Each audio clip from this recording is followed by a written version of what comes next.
आप गए, आप वाइफ आपका आप लेकर गए हैं, you are a big man, a very well known man in Pakistan, आप जमहूरियत की बातें कर रहे हैं कि मगरबी जमहूरियत को आप थर्ड वे की बात कर रहे हैं, इधर भी स्कॉलर थर्ड वे डिस्कस कर रहे हैं। Democracy is not the best system, but there is no better system at present apart from the Islam. से इस्लाम अगर ले भी आएंगे तो उसको इम्प्लीमेंट कौन करेगा? अब आफ्टर ऑल इंसानों ने ही करना है ना।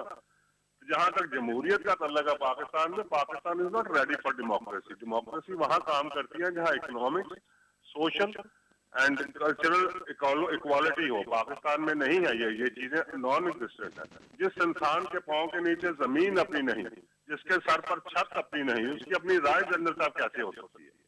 तो जहां तक आपने अफगानिस्तान की बातें की हैं, I agree with you, it's a graveyard of empire, लेकिन ये these people are prepared to pay the price. Pakistan happen to be geographically at that place that the West needs Pakistan at the moment.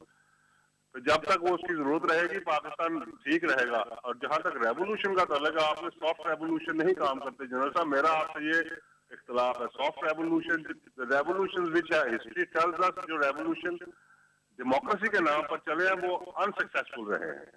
Without the theory of revolution, there cannot be a revolutionary movement. And without a charismatic leader and indigenous leader, को भुट्टो साहब जैसा या जैसे आप जैसे like में 400-500 लोग हो ना, फिर रेवोल्यूशन आता है। सॉफ्ट रेवोल्यूशन तो कभी भी काम नहीं आएगा। That's my opinion. But I respect you. I hat off to you. You're very well read. इतना आपको टाइम कहाँ मिला पढ़ने का, स्टडी करने का? वो जो रेवोल्यूशन हमारे नबी करीम सल्लल्लाहु अलैहि वसल्लम लेके आए थे, किस मुआशरे में लेके आए थे? जो सबसे गंदा मुआशरा था, जहाँ हर बुराई मौजूद थी, वहां पे वो हमारे नबी करीम सल्लल्लाहु अलैहि वसल्लम आए। हमारे लिए वही मॉडल जो है वो सबसे अच्छा है।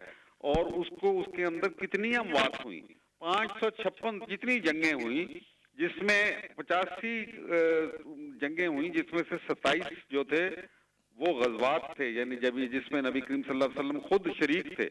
और इसमें दोनों अतराफ की जो मौतें हुई यानी जिंदगियां गई वो सिर्फ 556 थे। इसलिए खून खराबे के जरिए से जरूरी नहीं है कि रेवोल्यूशन आए। दूसरी बात यह है कि रेवोल्यूशन तो हमारा रुख तो मुतय्यन हो चुका हुआ है ना, हमारे आइन में हमने कबूल कर लिया हुआ है कि अल्लाह की हाकमियत को, और यही हमने करना है। क्या हम एक आइनी और जमहूरी जद्दोजहद के जरिए से, प्रेशर ग्रुप के जरिए से, क्या हम अपने आइन के ऊपर अमल दरामद नहीं करवा सकते? मैं इसलिए बहुत इसके ऊपर मैंने सोच विचार किया है कि हम रेवोल्यूशन ला सकते हैं, लेकिन वो ऐसा होगा जिसके अंदर खून खराबे की ज्यादा गुंजाइश नहीं होगी।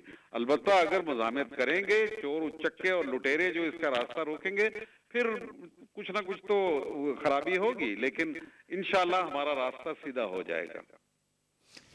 बहुत शुक्रिया जनरल साहब, once again thank you very much, you have joining the Venus TV, और आपने हमें एक बहुत एजाज बख्शा। इसके लिए वीनस टीवी और हमारे चेयरमैन और हमारी पूरी टीम आपसे बहुत बहुत शुक्रगुजार है। थैंक यू जनरल अमीर गुल साहब, बहुत मेहरबानी, और खुदा हाफिज, और मेरा सलाम सब आपके सामीन को पहुंचे। और मैं फिर एक दफा कहता चाहूँ, Pakistan is the child of A romance. जिस वक्त वो कहा जाता था कि पाकिस्तान, कायदे आजम को कहा गया ये तुम्हारा ख्वाब है, कैसे पूरा होगा, ये सारी बातें गलत हैं, यू आर बीइंग अनरियलिस्टिक। लेकिन फिर वो ख्वाब पूरा हुआ अल्हम्दुलिल्लाह, और पूरी मज़ामियत के बावजूद वो ख्वाब पूरा हुआ। और फिर इसी तरीके से जब मैं कहा करता था, और मैं ब्रिगेडियर था उस वक्त, जब मैंने कहा था कि रूस आया अफगानिस्तान में, ये मार खा के जाएगा और इसके टुकड़े टुकड़े हो जाएंगे, फिर मेरे अल्लाह ने कर दिखाया वो। और वो भी एक ऐसी चीज थी कि जो लोग कहते थे कि ये मुमकिन ही नहीं है। फिर उसके बाद जब अमेरिका आया और मैंने कहा कि कभी शिकस्त हो ही नहीं सकती उस कौम को, मैं उसको जानता हूँ जो उसके जज्बे हैं। आज देखें बेसर समान लोग जो हैं, बिल्कुल बोरिया नशीन, खाक नशीन, वो शिकस्त दे रहे हैं इतनी बड़ी ताकत को, जो कि दुनिया की तारीख में कभी आज तक हमारे वजूद में नहीं आई। ये सारे ख्वाब जब अल्लाह ताला के साथ सामने खड़े होके इखलास के साथ आप काम करते हैं तो ये सारे ख्वाब इंशाअल्लाह पूरे होते हैं। बहुत शुक्रिया जनरल साहब, अल्लाह ताला आपको अपनी हिफ्ज़ व अमान में रखें। ये थे जी हमारे retired general ISI chief general Hamid गुल साहब, द ग्रेट मैन। ब्रेक पे चलते हैं, इंशाल्लाह ब्रेक के बाद फिर बाकी बातें होंगी। बहुत शुक्रिया।